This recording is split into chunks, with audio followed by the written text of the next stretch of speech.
thanks, Jerry. I appreciate that introduction. I got tired just kind of listening to the list a little bit. That really tells you that I'm more of a senior citizen. By the way, if you can't hear in the back and you'd like to hear, raise your hand.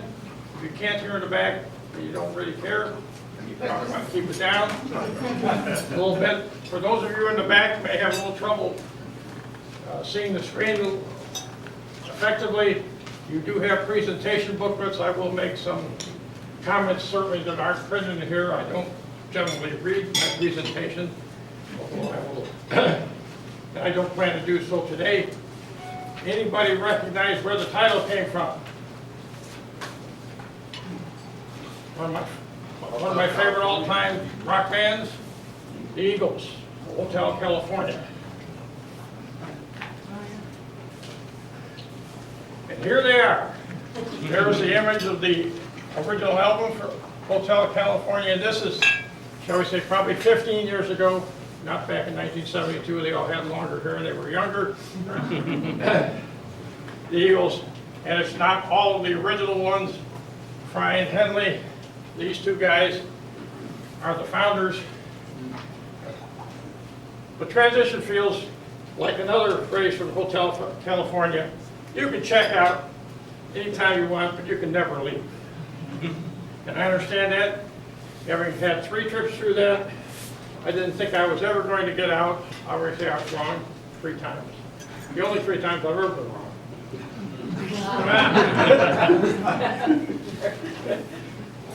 Career management goals. And really, what I want to talk to you about is career management things. Hopefully you've been doing a good many of these things. If you have not been doing a good many of the things, you might want to start about 9:15 this morning. Right after I'm done, don't pick up your phone and start now. Some people too early. You really want to be relatively happy and have a pretty satisfying life, which means you're enjoying things and you're not broke, among other technicalities. In transition, you're worried about both a little bit. I understand that. Been there, done that. You want to remain relevant and value-adding capable, which you should be able to do. And let me throw in a little comment. It applies in several places in here. And I'll bring it back to it when I talk about resumes and presentations. Hopefully Mr. Newman will agree, but you'll see, you'll get I know Skip pretty well. I don't try to hide my age on my resume, and I don't try to hide it on my LinkedIn profile. I include the year of graduation. Most of my retained search buddies want to know what year you graduated. If they don't do it, they don't look at your resume, because they can find people who do. And they don't want to take the time to make a call a little bit. Your age should be your #1 asset. So you need to sell it with confidence. That's what you're really selling. And all these other features are going to follow, accumulated through all the years that add up to your age. And later I'll tell you what my age is, but it's past normal retirement. A few critical attributes. The single most critical in my 2 are the first 2. You can probably get along without the last 3, but you really need to have curiosity and lifetime learning. Orientation, I've been doing this all of my life, and a lot of that is from observation around you, including the things that went well and the things that didn't go well. One of the things that I didn't emphasize in the introduction, I did spend 9 years at Arthur Andersen. Out of 11, the other 2 I spent with the U.S. Army at their insistence. Back when they insisted on that kind of stuff, kind of thing. I taught reading and mathematics in the Army. In a Department of Defense program, am I a qualified teacher? Nope. Did I have to make it up pretty quickly? Yep. Did I follow their program? No, I took one look at this thing for low-achieving students, and they were all books for 6-year-olds. I said, these guys are 19, I'm not insulting a 19-year-old with a 6-year-old's book. They know better. So I just kind of did it differently. They let me do it differently because my students always had the best jumping scores. So they left me pretty well alone. A sense of humor is kind of handy. You're going to need this a lot. And quite frankly, one of the things that gets you hired, keeps you employed, is your ability to get along with people. It'll be aided with a sense of humor. If you don't have one, go out and look for one. You'll be able to find a little bit. Do not go for slapstick. That's in your business full-time. Go for irony. I like a little irreverence. I like a little cynicism. I like a little sarcasm. Makes life a little better seasoned. You know, otherwise it's kind of bland. I also like salt and pepper, but you're going to need luck. Nobody likes to acknowledge that we need luck along the way, but we need luck on a regular basis. Sometimes known as karma. If you promote yourself, luck turns into karma. And you will experience some luck. You also need to make yourself lucky. And usually, I've found that the better prepared you are, the luckier you get over time. Not every day. Question. Caffeine consumption, not required. Yes, sir. Now, just your point on luck, Branch Rickey was quoted as saying, luck is the residue of design. Precisely. You know, it's,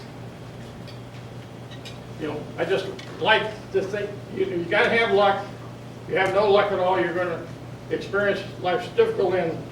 But most people who work at stuff get lucky at a reasonable rate. Yeah. Caffeine consumption is not obligatory, but it's very helpful. You know, that's 4 Starbucks. We have a coffee grinder in the office that grinds Starbucks beans, 4 12-ounce hits a day. Gets me through the day. 2 in the morning, 2 in the afternoon. People set their clocks by the time I hit the coffee machine. A little bit about curiosity. Particularly, a lot of people consider curiosity being a willingness to learn. People say you ought to take a look at that and say, yeah, I'm going to do that someday. That's not curious. That's being somewhat lazy. Curiosity is if you encounter something that you need or something that hits your job during the day and you're not familiar with it, you're not going to bed until you hit Google.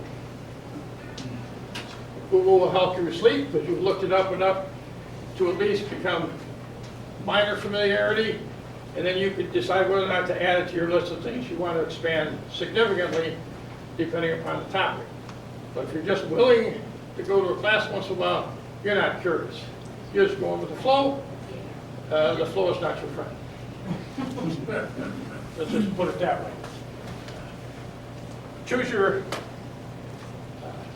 knowledge development somewhat deliberately. I have an old standing practice that I still practice every year. Yes, I still lug along a book. Yes, I do have a reader. But I still frequently lug books on vacations. I do not spend my entire vacation reading, usually just in the evening.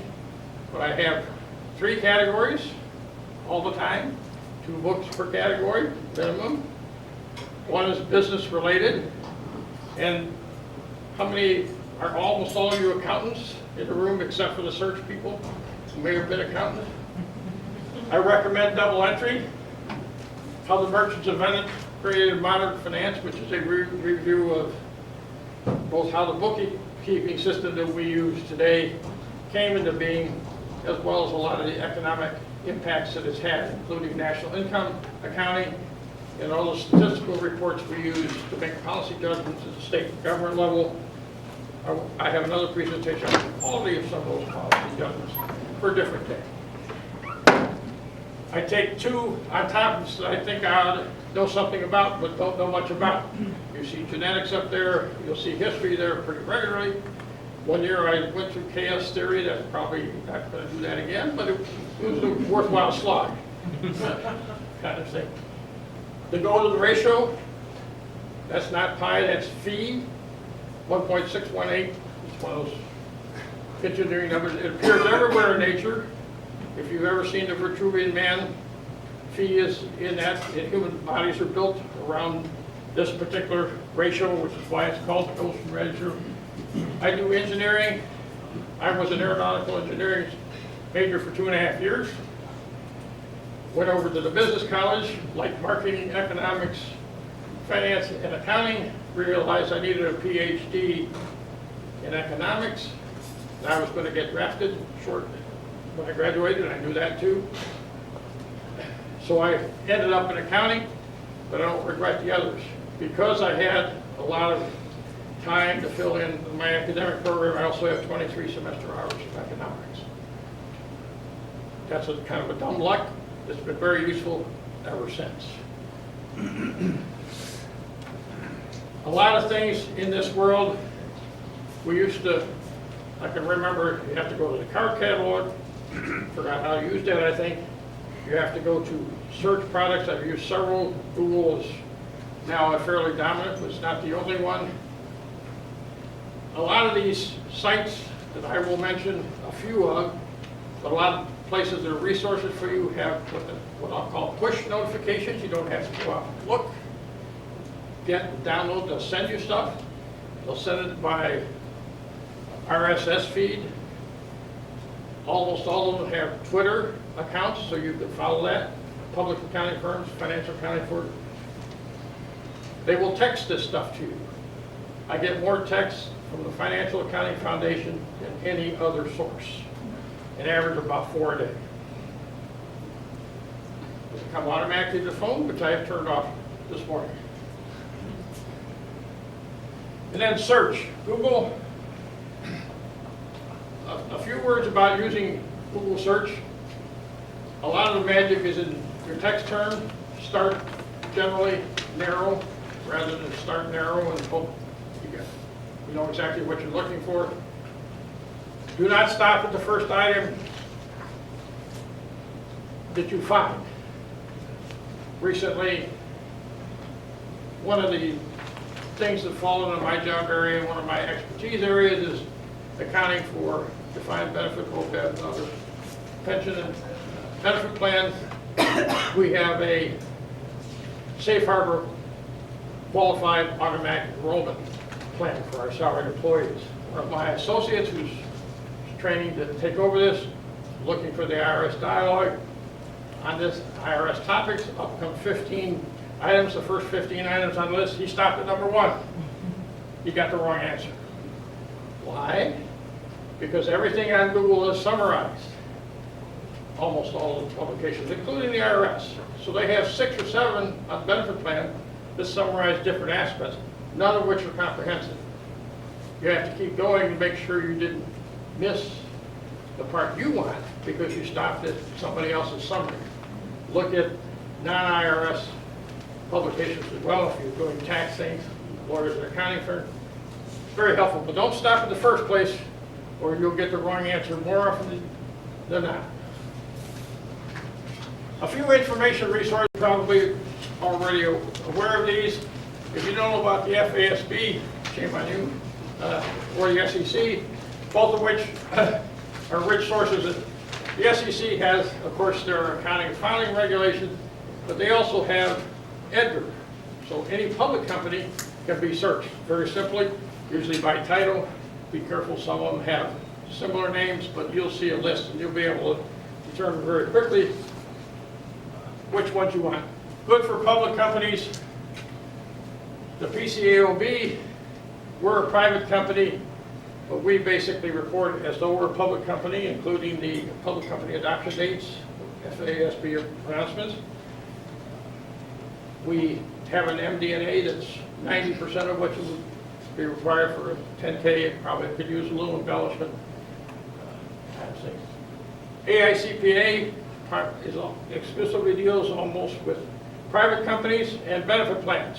So if you have to deal with any of those, you want to go visit their site, you'll want to get their stuff. And then I have a few of the accounting firms. I sign up to 5 push notifications. These are 3 of them, and 3 generally of my approximate favorites. Our auditors are PwC, so it's pretty convenient to make sure that I get their stuff. There you have a CFO Direct network, which has comprehensive updates on everything that transpires, and they're up to 9 or 10 accounting guides on complex subjects, derivatives, leases, revenue recognition. When I say accounting guides, they're 300 to 600 page books, so don't quite plan to read them from end to end. They're research books. They're not intended to be read like a novel. Deloitte University Press, which is generally their local, their US version on a variety of topics, accounting, technology, and IAAS Plus, which is their international thing for descriptions of international accounting standards. For my money, Deloitte's the best. They actually know how to write, which means they have British authors, because Americans can't write. But they write very well, very clearly, easy to understand. Ernst & Young has Accounting Link, which is their CFO Direct. And again, you'll get different perspectives on these things. So if we have, shall we say, difficult conversations, we're having one now, subject to lease accounting, whether our car hire contracts or leases, we say no, PwC says, we're working on it. And we say no louder, a little bit. Perhaps you didn't understand our no. The other side of the leases is pretty straightforward. We have some system things to make, but we're going to have to put a few $100 million on our balance sheet once the lease rules come into play. That's relatively small. We have a $6 billion balance sheet net with depreciation. So $300 million is kind of technically required, not terribly. Some other things that you really want to become used to and accompany with.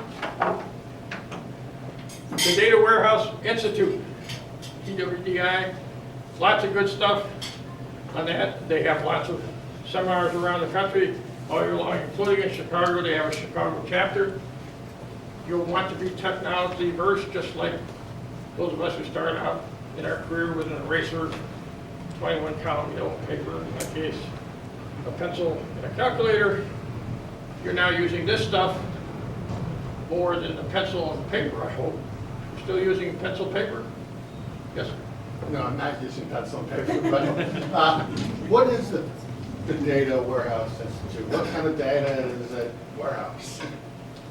It's focused on various specialties for data warehouse development, design, operation, Gotcha. Okay. how to structure data, how to control your thing, what are better practices, what are practices that you want to avoid, how to establish controls in those things, and how to protect your data, which we'll talk about. One of the things Jerry asked me to make sure I included as a short version of cybersecurity issues for individuals, so that you can find here. There are lots of good data sites in the government. Most of them are consolidated in USA.gov or data.gov. Social Security Administration has lots of good data. And of course, the IRS tax data. If you actually want to know what happens. Now remember, when you see 1040s, 30 years ago, corporations used to come through as on 1120s. Most of them now come through on 1040s because of this closer entity, which has been developed in the last 30 years. Back when I was a rookie, 1968, 49 years ago, and a small change kind of thing. Most of them came through on 1120. The sub-S was infrequently used, and most of the limited partnerships was not a legally established form. Willis Towers Watson I've thrown in for fun because this is one that I watch every month. They have a pension finance publication. They call me the marketing department because when I download it for my use, I hit the share button. I'm already there. Nice little tab in there thing. Almost no work. Write a short sentence about it. And it goes to 3 of my social media sites, which I'll describe in a couple of minutes. And then the U.S. Federal Reserve. Lots of financial, banking, interest rate, and other statistics you generally want to be aware of. They affect a lot of the things you do, a lot of financing costs, benefit plans, investment options, and the economics of a number of businesses, particularly those of us who are capital intensive. Career management. I'm mostly going to talk about Me Inc., which you can translate to You Inc., but it's Me Inc. personally, and I obviously have a Me Inc. I have a LinkedIn site, which is my hub. We'll talk about that in a minute. There's what you basically have to do. You have to build it and build out, improve and upgrade, which is a key point here. Goes back to curiosity and lifelong learning. If you learned everything you needed to know in college, you're in trouble. You already know that. So you're going to have to build it out and improve it and upgrade it, and you have to do that whether you like it or not. For those who you say, I don't like computers, my answer is, I don't care. They're here to stay. Learn to deal with it, or learn to do something else because you're going to have to. It's like, I didn't like paper spreadsheets. Doesn't matter, that's how we do it. You have to learn to sell it. This is an uncomfortable area for most accounting types. They don't like to think of selling things generally, and themselves particularly. But when you sell computerization projects, pricing analyses, operating cost analysis, recommendations for costing systems and things, all those are projects that need to be sold. They're sold internally, but they're sold. If you think people buy cost accounting systems like insurance, doesn't happen, they're sold, not bought. And then you got to provide administrative and technical support. That's where cybersecurity will wander in. Upgrading the core product. How do you expand functionality? And how do you expand your conceptual perception and pattern and awareness? Now, a couple of things if you're paying attention in life. Before I was in the Army, and while I was in college, I used to work in a supermarket. Foods near our side of Chicago. Doesn't really matter. While I was still an engineering student, before I got to accounting concepts, stuff like that, one summer I got to run the produce department because the guy who had been running it left. I was a part-timer, but I'd worked there before. So I ran the produce department from week to week. This district manager was a little nervous, but I lasted all summer and left with the sales and profit records for that department. So when I went back to college, one of the things I paid attention to was the margin categories. You had A, B, and C that tell you what the percentage is, but you knew you made more in A than you did in C. Lettuce was always C. Tomatoes were almost A or B, always A or B. So whenever we had a big sale on lettuce, I didn't sell lettuce, I sold shallots. Because guess what? You get all the B stuff if you put it out where it's convenient stuff, while you're getting rid of the A stuff, or the C stuff, which doesn't make any money anyway. But I also sold salad dressing by the time because I put that out there in the produce department. That's a fairly obvious thing. I was 20 years old at the time. The other thing I learned there was speed is not always the fastest way to get to the finish line. We had one guy there who could rearrange the shelves faster than anybody. He was always the first one nominally done, but he was so bad at it that he always had to do it twice, which means he was the last guy done all the time, even though he was clearly the fastest. Speed kills in his case. It does in a lot of other cases too. A measured pace will get you, remember, you don't get points for how fast you're moving, you get points for how soon you get there. And keep that in mind, because a lot of people do the short-term thing. How fast am I moving? Who cares? It's how soon will you get where you want to get. And then interpersonal skills. I borrowed this from a friend of ours at the networking group during IDES, Scott Bernstein. I'm sure he wouldn't mind. This is no assholes allowed.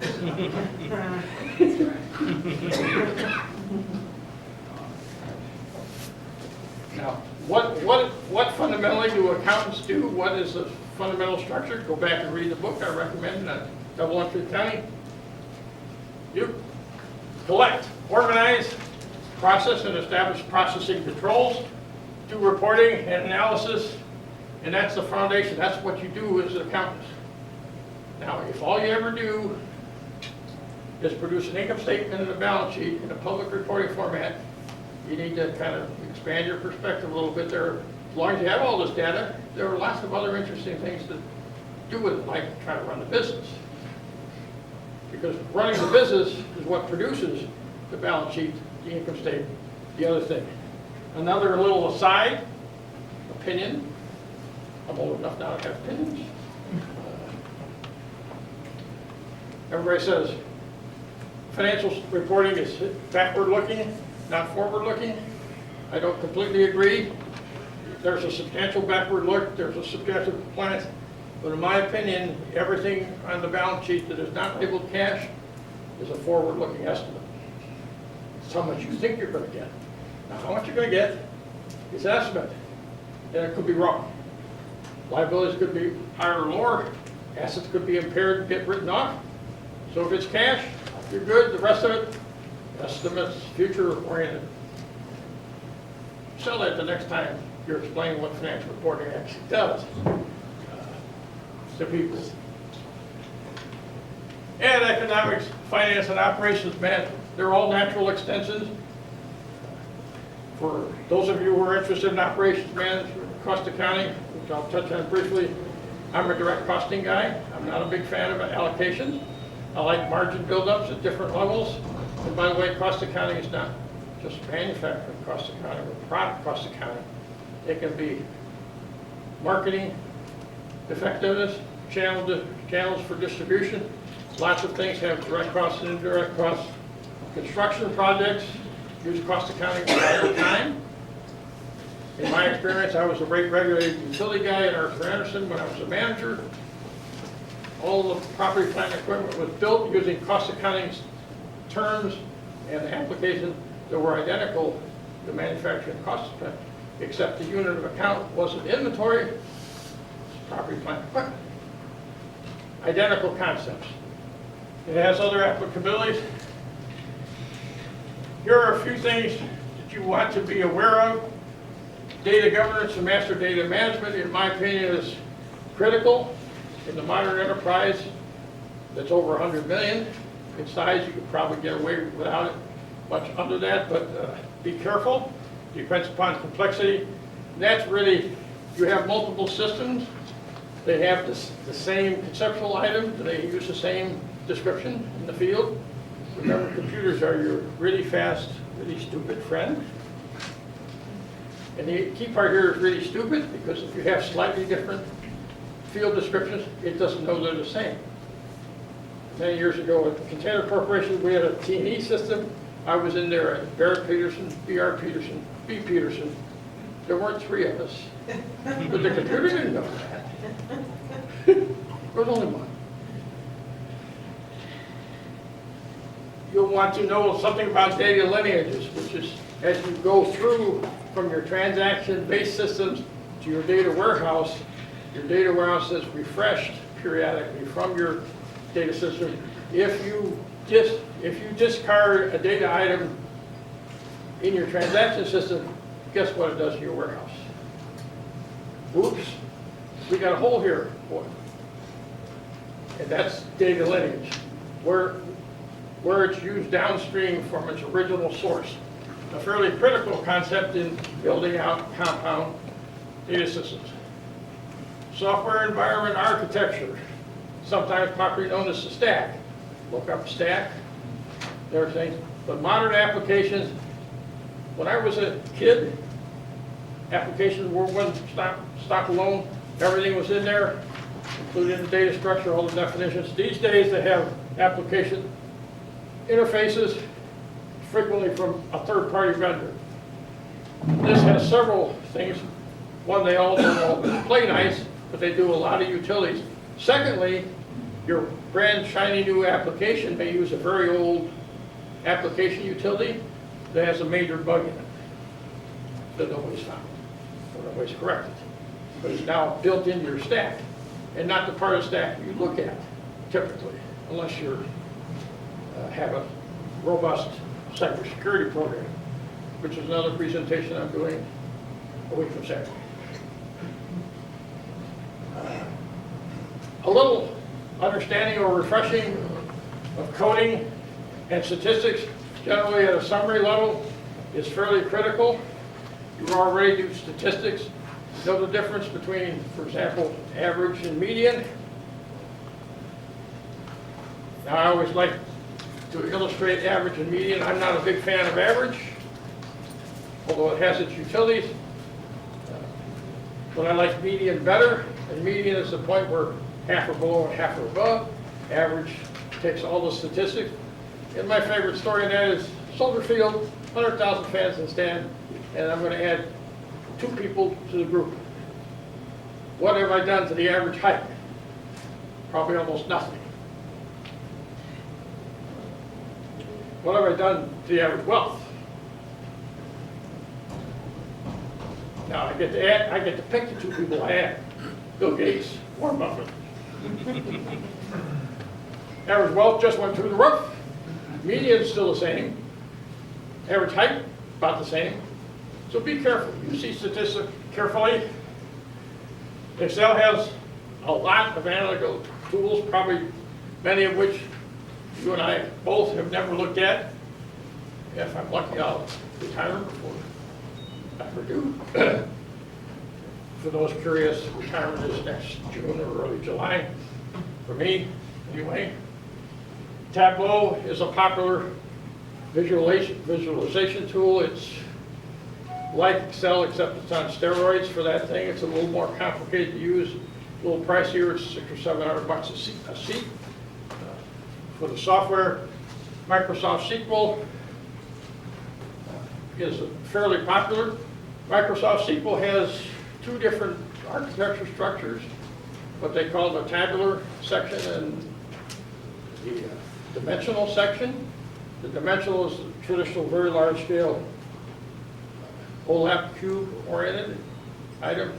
By the way, I ran across this when they said, would you rather have tabular and multi-dimensional? I said, what's the difference? They should be the same. There's a specific reference from Microsoft. I looked it up on Google because I wasn't going to bed without knowing what the difference was. And it has different data structures. The one that is not OLAP cube is designed for faster processing, faster use, but it uses a slightly different data structure, which means your ETL, your extract, transform, and load functions may have different formulas. Guess what different formulas do? Your one version of truth now has 2 slightly different ones. Oops. But it's designed to compete with Tableau. That's why it's there. I can't emphasize enough that answering the right question is the key to data analyst. If you want to be a data scientist, it's nice to know coding, it's nice to know statistics. If you don't know what question to ask, neither one of those has any value. Because the answer is never everything. If you don't know what the definition of everything is, remember your stupid computer friend wants a definition. If it's there, you can do stuff with it. If it's not there, even though it's important, it cannot. So what you really want is to ask the right question. And for those of you doing projects, the way to get to this is, what keeps you up at night? What would you like to answer that you can't answer as questions? Don't ask them what they need. They don't know what they need. You'll get no answer. But ask them what drives them nutty, what keeps them up, what causes them pain, what makes them feel uncomfortable in making decisions. And they'll tell you what data points are. You can then suggest metrics and kind of things and build it backwards from the answer. And I think my favorite thing, was a Henry Ford quote on this subject. If I asked people what they wanted, they said faster horses. He gave cars. Go figure. Steve Jobs did the same kind of thing. Kind of keep in mind the law of large numbers. It's a mathematical concept. But a lot of times when you're working with business intelligence applications and summary level data, a lot of people in the company will want to use statistics they use for individual transactions. Not always a good idea. You want to transform those statistics into their analogs for multi-million counts of the similar transactions kind of thing. The detailed ones are good for an individual transaction. They make a lot of noise when they get to the business intelligence level. So you need more economic type indicators. And by the way, if you're doing a business intelligence dashboard, we have one for executive dashboard. I'm probably the primary user because we built the executive dashboard for non-executives. I kept telling these guys, executives don't do clicks. It's either there or it's not there. They don't drill down, they don't do click. I'll do clicks, I'll drill down, but they will not. And I can tell you this, because I'm the CFO of a couple of companies, I don't do clicks when I'm in that role. Sorry. Can I interrupt for just a minute? Does anybody have a Lexus truck, a gray Lexus truck, Indiana plate? Can I just have the key and I'll move it? Perfect, thank you so much. I promise I won't take it. I guess you were right. Except your conceptual range,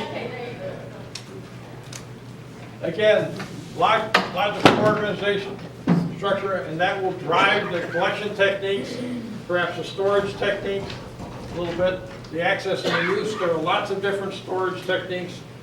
I can go on, but I will not, about database things that use relational or dimensional techniques, or more unstructured data, pictures, meters, sensors, and that kind of stuff, all of which has to be tagged, by the way, to be searched. Computers don't look for pictures, they look for names that say, this is a dog, this is a machine.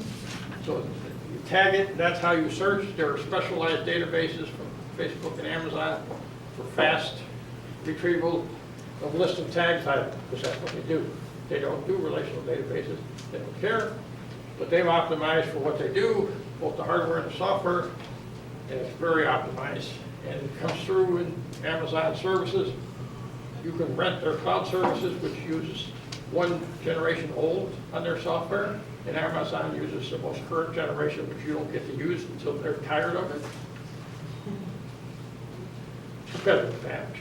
I built it, I get to use it first. Risk management. I didn't put up there COSO, but I could have. COSO's an area that you want to look at, not too frequently. They don't publish a lot, but they have published a couple of standard guides, very conceptual, on both internal controls and internal controls management and enterprise risk management. Those kind of things. Those are applied a lot. We use them all the time. We have a Sarbanes-Oxley type program. We do internal controls testing on all the critical controls every year. Kind of thing. We took our time, 4 years to build it, because we're private. We could, we didn't have to build it in 1 year. But we operated as though we're a public company. And our officers give our owners representation letters a lot to 404 requirements.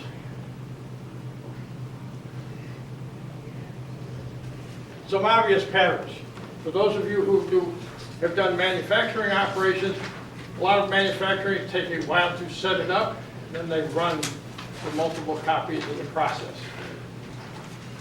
I used to be in the liquid filling business, bottles, plastic bottles.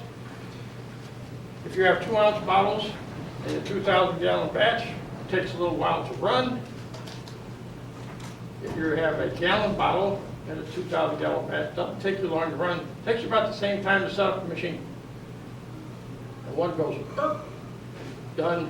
The other one runs for a couple of hours, depending upon how many drops the filling heads have to make to get 2,000 gallons worth of 2 or 4 or 8 ounces per pop multiple times. I used to have the statistics on that. I still have them in an old Excel file, which hopefully is not old enough for the modern version of Excel to read, because I don't have the old Excel on my laptop anymore. Product cost accounting. You have to know what it is you're going to do with the data, what you're trying to get the cost of. Again, I like direct margins more than I like product costs, although product costs have their uses, but a lot of allocations will make the wrong decisions for manufacturing. If you allocate costs, when I was at Container Corporation, we closed a few facilities because they were unprofitable. I kept pointing out to people before they closed them that while, yes, they were unprofitable, if you added back the allocated costs that came from corporate, they were cash flow positive. So when you close these unprofitable, nominally unprofitable, cash flow and profits will go down. They said, you're nuts. And they closed them and it went down. This isn't hard. We just allocated someplace else. It stayed here. So cash flow left business, the allocation stayed behind. Reported earnings. Years ago, I was on an investment committee that I've been on periodically in our church. I was assigned to look at Enron. I noticed this little pattern, which is always a problem. Reported earnings increase without operating cash flow increases. It's either a serious business model problem or fraud. In either case, you don't want to buy the stock. We should buy the stock. I said, I'm pretty good at this stuff. I have no idea how these guys make money. I don't know what some of these assets mean. I don't think we want to go here. Interpersonal skills. Be reasonably social and do so deliberately. Know your coworkers. Do a little chit-chatting. Offer to help them with some of their data pain points. They have small ones. They will help you when you need it. Try not to be overly needy. I said, what you're doing is being identified as a corporate go-to guy and a resource guy, which you want to be. You don't want to be the guy who always needs stuff, because then you become the corporate pain in the keystone. So, not a good place to be.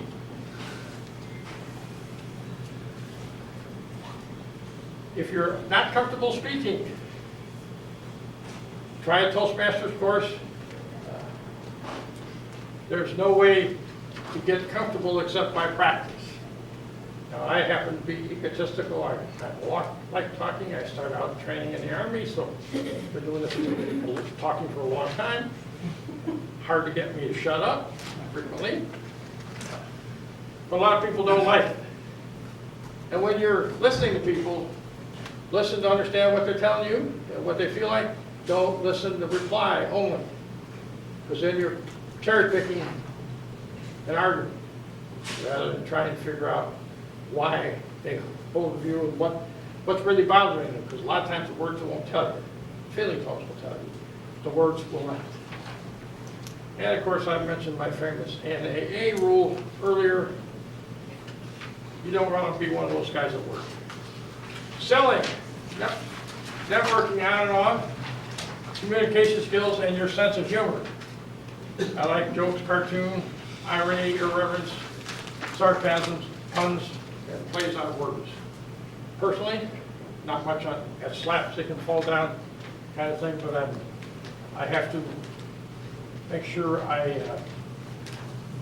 manage a certain restraint on sarcasm and cynicism a little bit, because you don't want to overdo that. And I'm a little prone to overdoing that, so I have to be conscious of keeping that to a minimum. I also try to be careful about irreverence, because I also like to do that, but I'm trying not to offend too many people. Occasionally I want to offend somebody I don't know. Expand your connections at work and help your associates. Make presentations. Presentations do a lot of things. They improve your speaking skills, one. They also significantly improve your knowledge of the topic.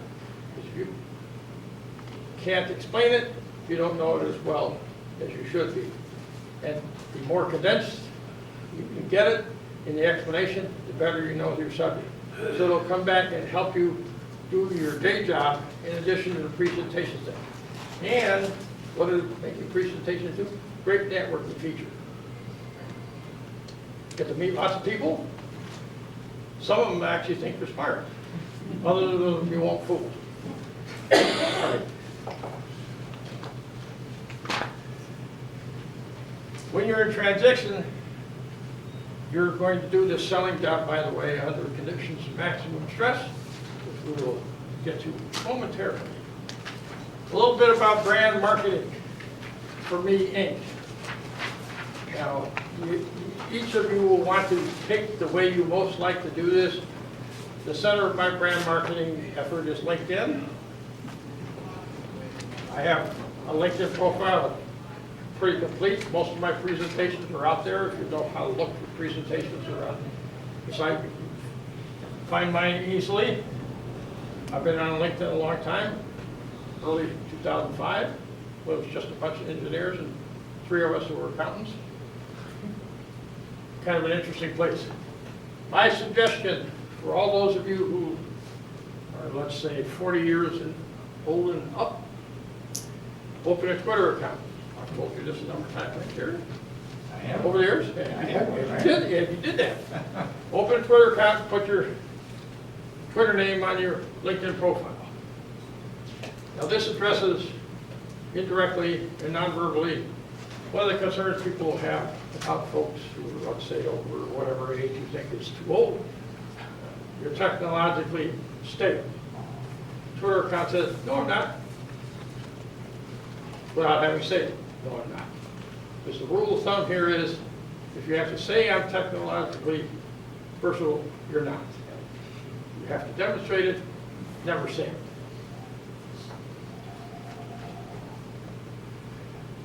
Now, there's a little feature I use. I share a lot of articles, some on finance, because I'm a finance guy and people expect me to say something about finance from time to time, from CFO Direct, Pension Finance, lots of different sources, some from the Journal of Accountancy, other places. A little share button up there.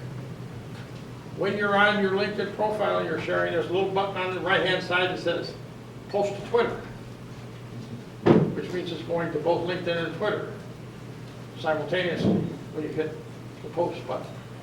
Now, the other thing you can do with a Twitter account, if you have a Facebook account and you want that stuff to appear there, you can go to either one of those, say anything I post on this one, post on that one. Which means you get 3 social media hits for one press of the key. And if you're really serious about this, and you got lots of other places you go, you can get Hootsuite, you can get the same post go to 10 or 12 different places. Social media can be your friend. Don't spend all your time on it, it's not that friendly. And I use articles on a variety of topics. A relatively minority, 15 to 20% are finance and accounting, and the rest are engineering, business, operations, management topics, economics, no politics, very little politics, almost no politics. And basically what you're trying to do is keep your name out there, demonstrate a range of knowledge and understanding, and a few things like that. You're not trying to overpower them with a particular topic. And unless you want to be an actuary, don't just post actuarial stuff all the time, because most people won't read that, unless it's short. I have lots of actuarial files on my organized data files, but I almost never share them because I'm not sure I could read them, or don't explain to somebody else who might ask me what they are. Reflect your personality, particularly in how you tag them and describe them. If you read more than one of mine, you'll probably notice this fairly regular irreverence. My standard operating mode, I go there frequently with restraint on the cynicism and sarcasm, but it's there. And we've mentioned public speaking. A little bit about things that will change. The little things that on the left are still here. They aren't used very much. Little things that have poked through punched holes with a clear cover binder. Now these are bound on a sort of like binding machine kind of thing that the office is nice enough to print. A lot of modern stuff is done with PowerPoint. Too much stuff, probably. A little bit about yesterday. Overhead projectors. Anybody used overhead projectors in the old days? Nice transparency. Took forever to make. Complicated. Easy to destroy. Big and bulky. Slides. Beautiful color. $3 a slide. Now you can go to Instagram, do filters on your pictures for free. Minus $3. And you don't have to carry the slide carry around. But you do have to use these things. And a lot like folks 15 years ago, accountants who didn't like computers, a lot of them say, I don't like social media. I don't care. Get over it. It's here. It's not going to go away. It will change. Learn how to use the tools. They're very handy. And by the way, if you're on Twitter, as I clearly said, I recommend you use Twitter. Don't leave it empty. Find stuff you like to follow. Walter Mossberg, the old Wall Street Journal guy, is still working for IT solutions. Every public accounting firm is out there. Willis Towers Watson is out there. Beer Across America is out there, the wine enthusiast is out there. Find some things you like. So there's a rare chance that somebody actually goes and looks, they'll see that you have something. It's not completely empty, you just didn't sign up and left it. Abandoned it. And there'll be people you want to follow. Not all of which you want to follow fondly, but I follow a good number of people, I think 900 or 1,000 these days. And some of them I follow because I want to hear their really dumb opinions, which they're share plentifully. I don't necessarily want to respond to them, but I want to see the kind of nature of the discussion goes on. Because I live in a particular set of the world where I won't necessarily see everything. You don't have to respond to everything. And it's like a constant brochure. It keeps rolling through so you won't see everything. Anything, and Facebook is the same way. I also get stuff from the Canadian tax authorities because we have a small Canadian tax zone. I get stuff from the IRS. It all comes through Twitter. Some of that stuff comes in text. Transition.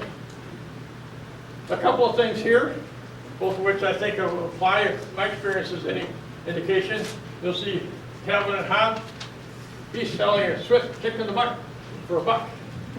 A lot of people in transition can use one periodically. Get a good friend of yours who will supply one. Don't necessarily pay him the buck, and put it on your tab. Then when he or she's got a transition problem, you can get your tab back. And of course, Captain Jack Sparrow. And this is a good part of really how you have to mentally approach things. The problem is not the problem. The problem is your attitude about the problem. Yes, there is a problem. You're looking for something else to do, but it's not because you're a bad person. Typically, a few things about the early characteristics. It will almost always last longer than you anticipate. Now, I say, yeah, but I've anticipated a long time. Always longer. I don't care what you've anticipated, longer. Frequently more difficult than anticipated.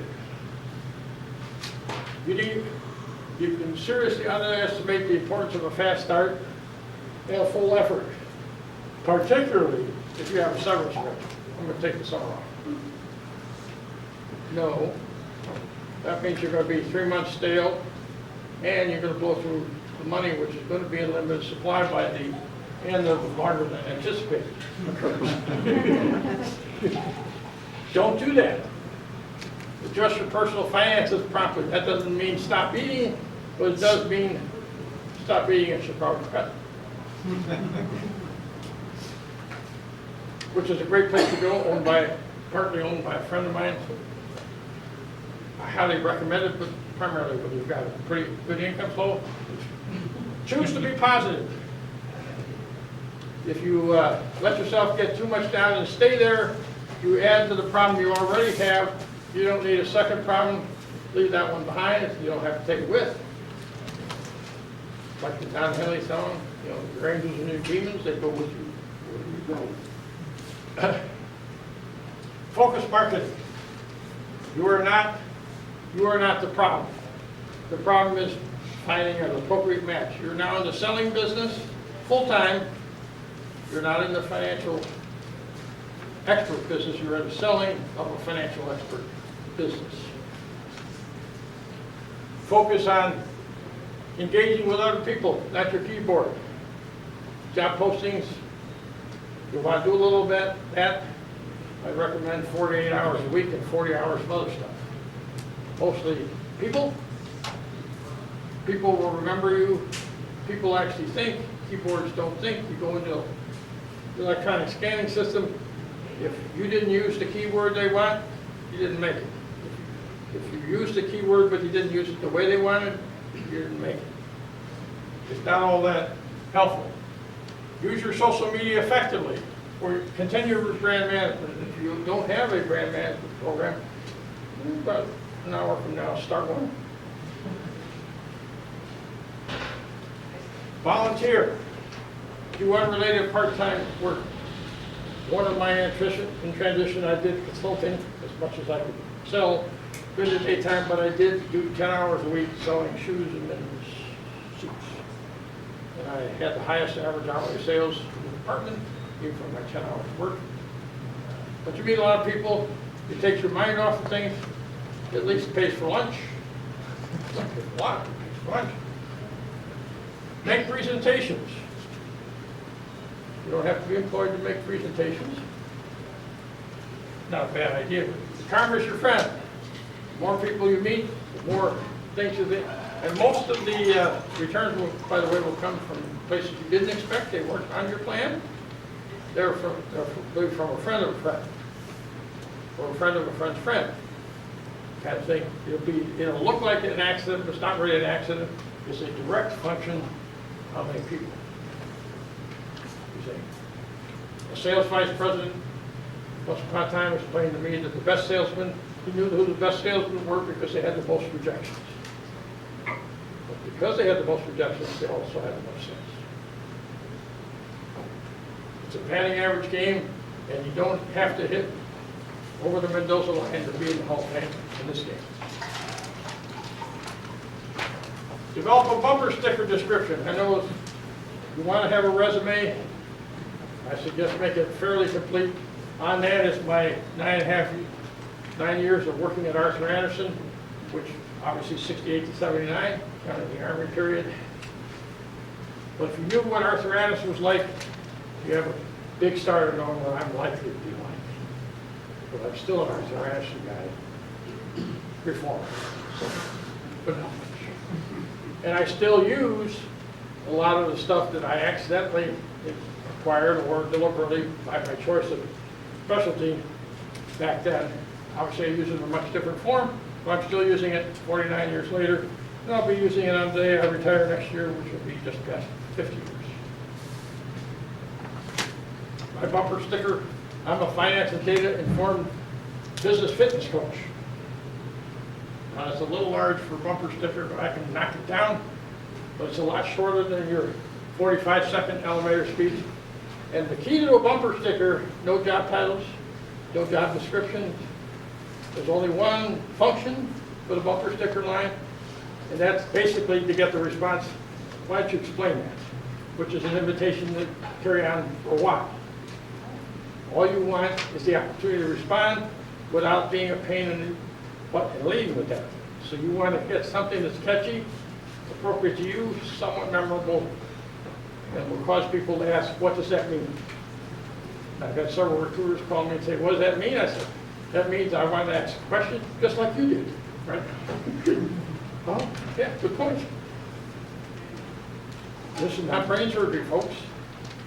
And the advertising does this all the time, right? In the advertising business. Describe your skills and experience. The one key takeaway here that I really would like to have is, do not describe yourself in terms of your job title. You do job functions, you do job roles, you do analyses and things. Yes, you were the controller. Yes, you were the director, whatever. Yes, you were the CFO. But you apply those things to certain business problems. And yes, you did it in one or more industries, but that particular process applies to multiple industries. What you want to do is generalize as much as possible to cover as many industries as possible, so you don't exclude yourself any more than you have to. Because remember, the process here is the potential customers, are they looking to hire you or exclude you? Primarily. They exclude you, don't help them, make them work at it. And a lot of people will say, I only do manufacturing systems. No, you don't. You do these things, which is the manufacturing, which you use in a manufacturing operation, but it's usable other places. Now, you're going to have a steeper learning curve. You've always been in manufacturing if you go to a bank or insurance company. Yep. But they'll use some of the things you use, just not as much of it. Use the language of data analytics. It's in vogue today. So do the obvious thing. You've got a choice of how to describe this, old-fashioned, new-fashioned. try out new fashion for a while, see how it works. Old fashioned probably not going to work as well. Do data collect? Do identify metrics? Determine metrics? You know, that helps us if we actually have a ratio. Yeah, it's a metric. You have metrics, cost accounting. Most analyses are trade-offs. I like percentage change, you know, absolute dollar, if you will, impacts, not dollar impacts, because a 30% in a $10 million company doesn't sound as impressive in dollar terms as a 1% of a $2 billion company. You got to provide some perspective when you're doing that kind of thing. The percentage change is significant. The dollar impact depends a lot about the environmental circumstance in which it takes place. So be a little careful about that kind of stuff. I've already mentioned that your age should be your number one asset, and I highly recommend you sell it with confidence, not with embarrassment. One reason is you can't do anything about it. Second one is you're not likely to fool very many people very long, especially when they see you. Are you going to look 25 years younger tomorrow than you did today? No. Am I? Nope. But remember this one, if at all possible, resource price is not cost. Business is the business of doing outputs which have a cost. And the cost of the output is related but not equal to the price of resource input. Now let's take pension accounting in my world. I will do in an afternoon what it'll take some of our senior accountants 3 days or 4 days to figure out how to do for the same topic. Do it afternoon, half day, 4 days. I cost twice as much as they do. Resource price in, which one is less expensive? Out. Me, my long shot. Big long shot. And this applies universally. This applies to manufacturing. I've been in manufacturing things where the purchasing department's incentive is to get the price down. They reduce the quality, they cause all kinds of defects. If the garbage can, they slow down the manufacturing process to save a penny on a bottle, which was worth 40 cents. Price at 40 cents, it costs $50,000 in manufacturing. The way I solved that was the manufacturing expense charges went back to the purchasing department in their bonus pool. Oh, different perspective. If I get this cheaper and I cause him problems, I'm going to lose my bonus. Incentives are a wonderful thing, and they work almost all the time. Figure out what the right incentive is, because a lot of times you have the wrong incentive. Buy the cheaper thing. Keep incentives in mind. Economics, right? Accounting is all about applied economics.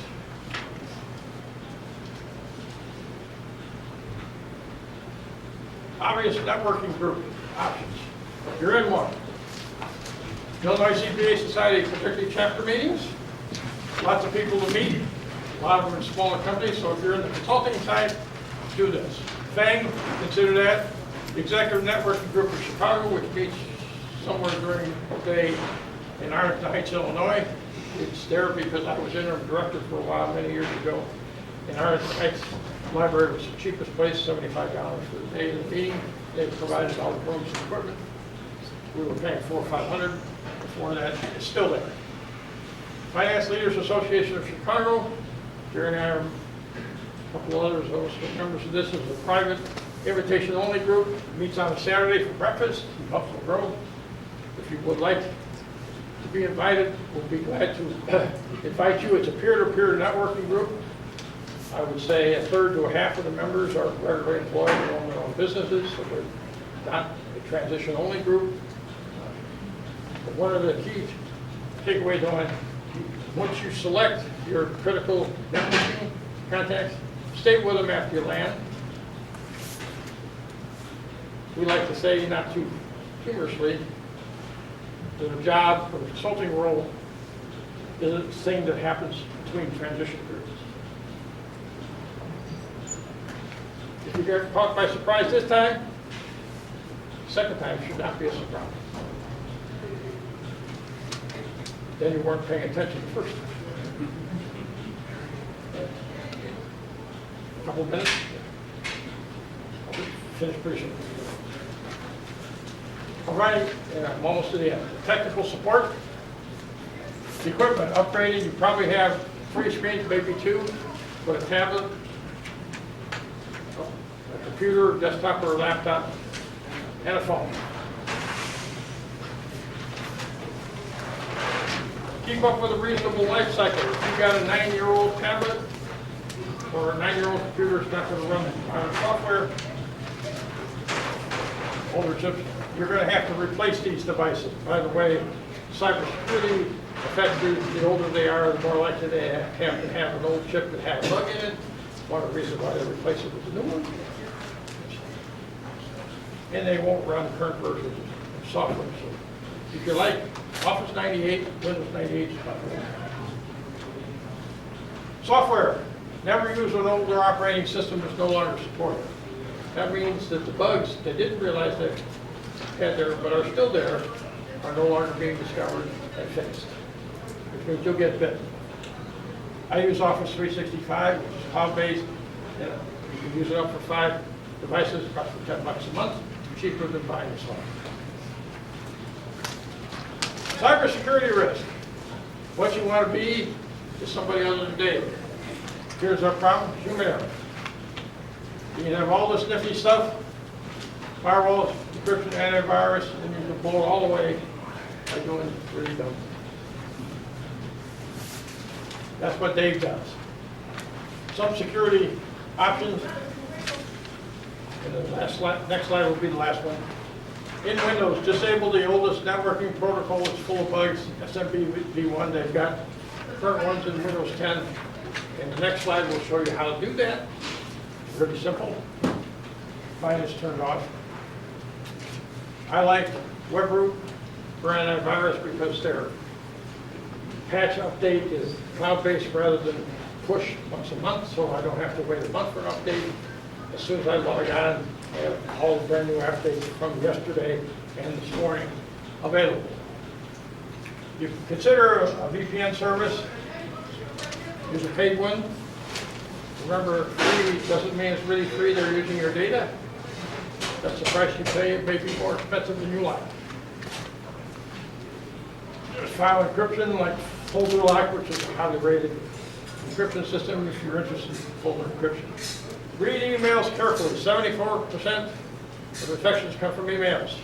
You click on something that you shouldn't have clicked on. And just because it seems to come from somebody you know, hover over the email address. Spear phishing is very popular when the CEO sends you things saying, send $40 million to this place. And you say, oh, okay, it's from the CEO, and it's not from the CEO. $40 million left the building, you won't get it back. And we've had that happen to us. We've had ransomware attacks on us. And here's how you, here's how you disable SMB-v1 Windows 10. A couple of steps, and you're done. So I appreciate it. Anybody have any questions, comments? If not, I thank you for showing up this morning.